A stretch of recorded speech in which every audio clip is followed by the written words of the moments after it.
So now that I've got my OBS studio working how I want it to, what's something really awesome to share with you all? Well, it has to be my Stephen King epic tier list, doesn't it?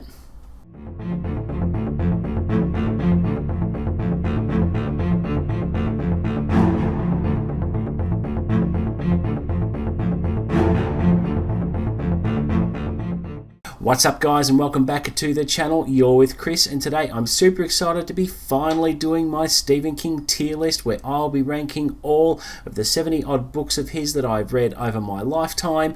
And even though it won't be live, I'll still be placed on the spot talking about the books and giving my thoughts before I put them in their respective allotments in the ranking. Now, I haven't read everything of Stephen King's. There are a few that I haven't read, particularly his collaborations with Peter Stra, for example, but this template I'm using today for the tier list, it'll have every Stephen King book in there, so I will most likely leave a few behind because there's no point ranking them if I haven't read them, right? Okay, now some of these books I haven't read since I was a kid, so a lot of the time I will be going off memory alone, but I thought I just want to get this done because I didn't want to go back and reread everything because it would take me 10 years, right? Time I do not have, so I'll make do with my memory on some of them. Some of them I'll remember more vividly because I have read recent books and whatnot, but we'll see how that goes. Now, I've decided to split this tier ranking video into two parts, so we'll have part 1 and then part 2. I think part 1 I'll go up to Wizard and Glass, which is a really good halfway point, and then part 2 will go from go on from there. And I would imagine that both videos will be about a half hour each, but I do plan on releasing them back to back so that you can watch one at a time, or you can watch them one after another. The choice is yours, but I'm really looking forward to sharing this with you. The categories I've created, so there are 5 categories in my tier ranking. The bottom ranking I've called dumpster fires for obvious reasons. Now, there aren't going to be many of these. Then I've got average, really good, awesome, and then brilliant, which are the upper echelons of excellence in a Stephen King novel. So there's going to be quite a few of those. There's going to be quite a few awesome ones and really good ones. With average ones, there aren't many of those either. So this is a new experience for me as well. I'm going to be just as surprised as a lot of people will be by my selections. So without further ado, let's get into it, and yeah, let's take it away. Alright guys, here we are with my tier list for Stephen King. So we're going to kick it right off. I believe a lot of these books here are in order of publication, so let's make a start with the first book, which of course is Carrie. Now with this one, I haven't read it in a long time, but I remember it making an impact on me as a younger fellow, and I remember it being awesome. It wasn't the first King book I read, but it was probably the 3rd or 4th, and at that stage I was really hooked on him and was loving everything he was putting out at the time. So this one I'm going to go with awesome. Now, I'm not going to spend too long on these because I don't want the video to go for 2 hours, okay, because no one wants to see that. So we'll try and keep it as brief and concise as possible. Okay, next up we have Salems Lock, Father Callahan, right? How awesome was he in this one? It was a really solid vampire story. The Marsden house scared the shit out of me when I was a kid, and I remember, is it Bill or Benjamin Mears, the main character, being very, very well drawn, and it just scared the hell out of me. So with this one, I remember it being awesome, so that's where I'm going to rank it. Okay. Next up we have Rage, the novella taken from the Bachman books, and this one, just a bit of trivia, to get a really good quality copy of Rage just on its own in its original publication is very rare, and I envy the people who have this. But it was about a student who has had enough and takes a classroom hostage. It was a really, really confronting piece, and of course it subsequently got banned because of the Columbine shootings and what have you. But I remember being very well written, very tight, very engaging and very compelling. So with that one, I'm going to put that as really good. Okay, guys, The Shining, I don't need to spend any time talking about this one. It is my favourite book of all time. So not only my favourite Stephen King book, my favourite overall book of all time. Nothing has come close to it. So, of course, we're going to chuck that up in brilliant. Okay. The upper echelons of Stephen King book excellence that I indicated in the intro, it's a no-brainer. Alright, same with this one. This is The Stand, which is a legendary book. It is his magnum opus. Fantastic story. It's so detailed and rich, and the classic tale of good versus evil. It has so many of those themes within that this one I don't need to spend much time on either. It's going straight to the brilliant ranking. Okay. Next up we have Night Shift, a really good collection. Not my favourite collection, but still pretty solid. And I remember enjoying a lot of the stories out of this one, and I'm going to put that as really good. Okay. Next we have The Long Walk, probably one of my favourite Stephen King novellas of all time. Again, taken from the Bachman books. This is a brilliant story of a dystopian society where all the entrants are forced to walk. If you go below a certain speed, you are shot. If you stop for any reason, you are shot. It is the ultimate contest with whoever lasts to the end doesn't get shot. So it's a bit of a bonus, right? So I'm going to put that up in brilliant because it's just a fantastic story and absolutely love it, and I have read it several times. Okay, we have The Dead Zone, something I haven't read for a long time, but it made a lasting impact on me as a young bloke. And, you know, Johnny Smith goes into a coma for I think it's 12 years, don't quote me, and wakes up with psychic abilities, being able to see the future. And he envisions a frightening future with the politician who eventually becomes president, and we get a glimpse of a very horrifying future. And it was just really well written, and that one is going into the awesome category. Okay. Next we have Firestarter, another brilliant one. A lot of Stephen King's earlier work is just absolutely stellar. And I remember this one, Charlie McGee was such a brilliant character, so well drawn. The intensity and the thrills and spills of being her and her father being chased by the shop, and particularly Rainbird, who was the shop's henchman, who really gaslit Charlie to lure her in so that he could use her for his own purposes. I remember this vividly and just remember it being absolutely fantastic. So this one is going up into the awesome category. Okay.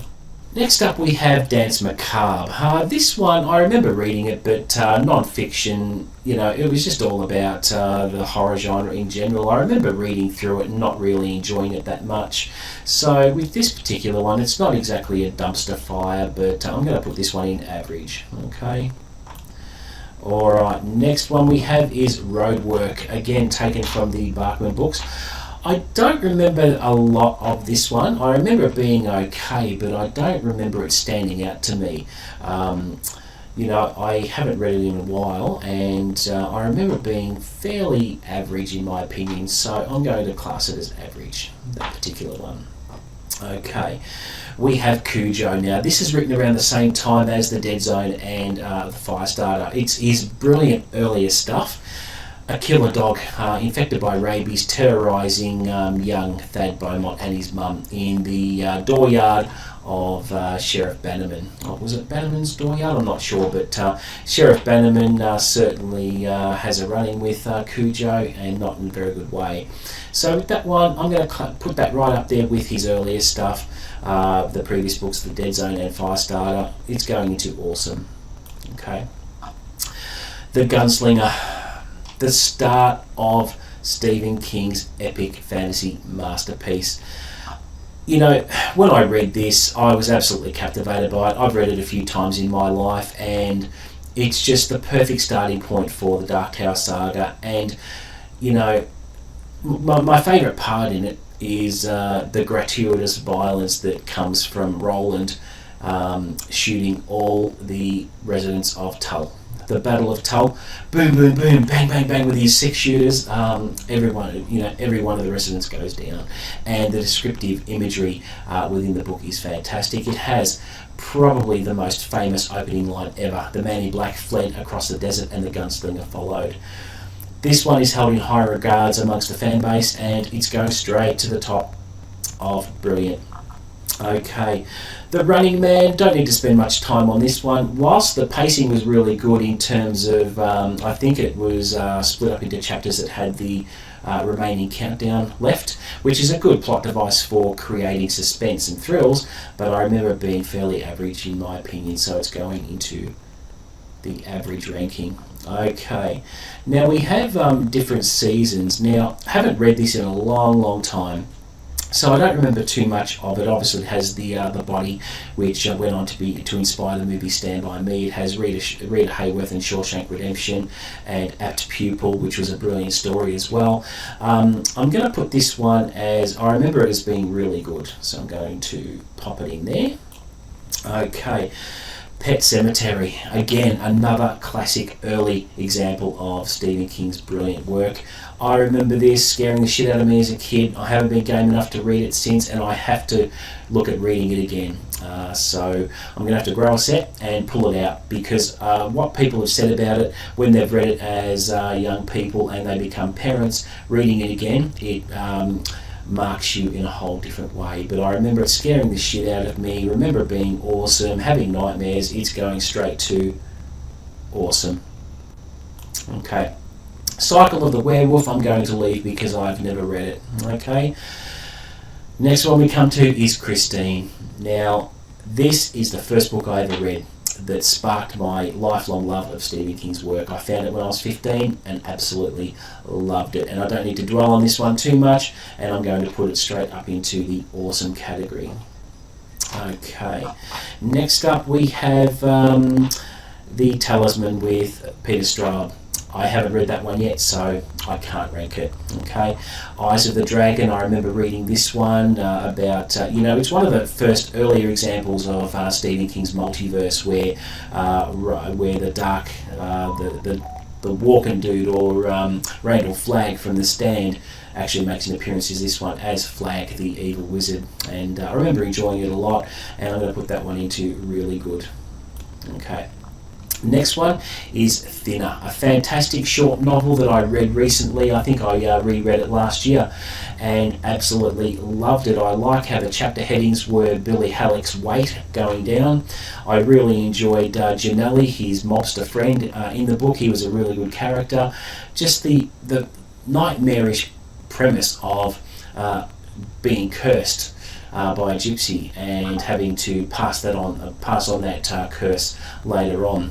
It was just a fantastic book, and that is going straight up into awesome. Okay, got a regular trend happening here, don't we? Alright, next up is Skeleton Crew, my favourite Stephen King collection ever. I love it. It has the Mist novella at the start of the book and has some of Stephen King's most brilliant short stories within. So this one may be an unpopular opinion, but I am putting it straight up into the brilliant category. Alright. Now next we have the Drawing of the Three, which is It, which I don't need to dwell on this one either. Amongst the fan base, it is a unanimous decision, a unanimous opinion that it ranks very highly in every Stephen King top 10 I have seen, including my own. It is always featured there in the upper levels, and it is going straight up to the brilliant section. Okay, and next we have Drawing of the Three, the second book in the Dark Tower series, which, well, I remember, I read it a couple of years ago, the whole thing, and absolutely loved it. This one is going into the awesome category. Alright, Misery is next. Fantastic book, haven't read it in a while. I remember it being really good. Amputating your captive's feet at the ankle and cauterizing it with a blowtorch. It doesn't get any more horrific than that. The book, of course, went on to inspire the fantastic movie, which is one of my favourites, starring James Caan and Kathy Bates. Kathy Bates won an Oscar for her performance in it, and quite rightly so, very well deserved. And I went to the pictures and saw that. And, when the lightning strikes and she's standing at the head of Paul Sheldon's bed on the big screen, that makes a mark on you. So I'm going to pop that into really good. Okay. Next we have the Tommyknockers. Now, yeah, it was a difficult read. It wasn't his best book, and it doesn't hold a high position in many rankings that people do, and quite rightly so, because it was written in the middle of his stint with being under the influence of drugs, and it was just really, really out there. So with that one, I'm going to put that as average. Okay. Next is The Dark Half, 1989. I remember vividly when this one came out. Thad Beaumont putting his alter ego writer's name into the grave and doing away with it, and George Stark is born, who wreaks havoc on his life. It was a fantastic story, and that one, without dwelling on it too much, I'm going to put that up into the awesome category. Alright, and we have 4 Past Midnight, which was about, I think it's 1990 that one came out. Fantastic collection. It had the Sundog in there, which was the prequel to Needful Things, the Library Policeman, the Langoliers, which went on to make a very cheesy 90s miniseries.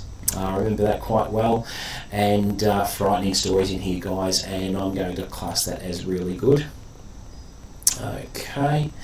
Next up we have Needful Things. Now this one is going to be an unpopular opinion. Whilst it does feature in many people's top 10s, you know, it's not very common, and I think it's a very underrated book. I read this a couple of years ago again and absolutely loved it. It is one of my favourite King books, and probably unpopular, but I'm going to put that up into the brilliant section because I just love it.